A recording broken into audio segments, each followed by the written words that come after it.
for an American hostage. What role the Persian Gulf nation of Qatar may play in this is unclear. It's currently firing back against suggestions that it supports ISIS terrorists. National Security Correspondent Jennifer Griffin reports tonight from the Pentagon about the mystery that is Qatar. One day after the government of Qatar helped secure the release of American journalist Peter Theo Curtis, reports emerged that ISIS issued a new multi-million-dollar ransom demand in exchange for a female American aid worker taken hostage last year.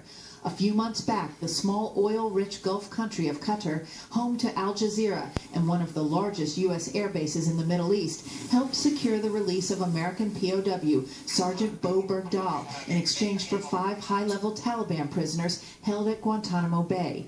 The Taliban opened an embassy in Doha, Qatar, prior to the exchange. On the one hand, Qatar is a key U.S. ally.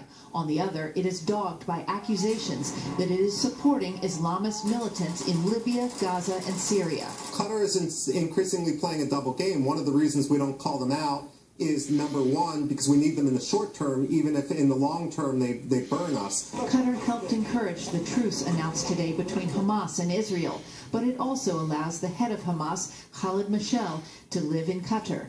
Israel's ambassador to the United Nations has accused Qatar of being a club med for terrorists. Quote, "It is time for the world to wake up and smell the gas fumes. Qatar has spared no cost to dress up its country as a liberal, progressive society. Yet at its core, the micro-monarchy is aggressively financing radical Islamist movements."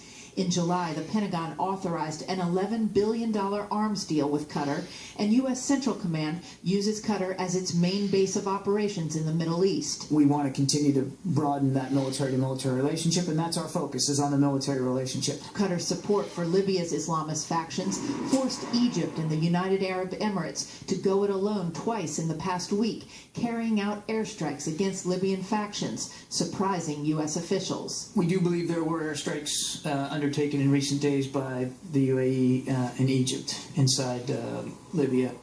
It took several days for U.S. intelligence analysts to figure out who carried out the airstrikes in Libya. Brett? Jennifer Griffin live at the Pentagon. Jennifer, thank you.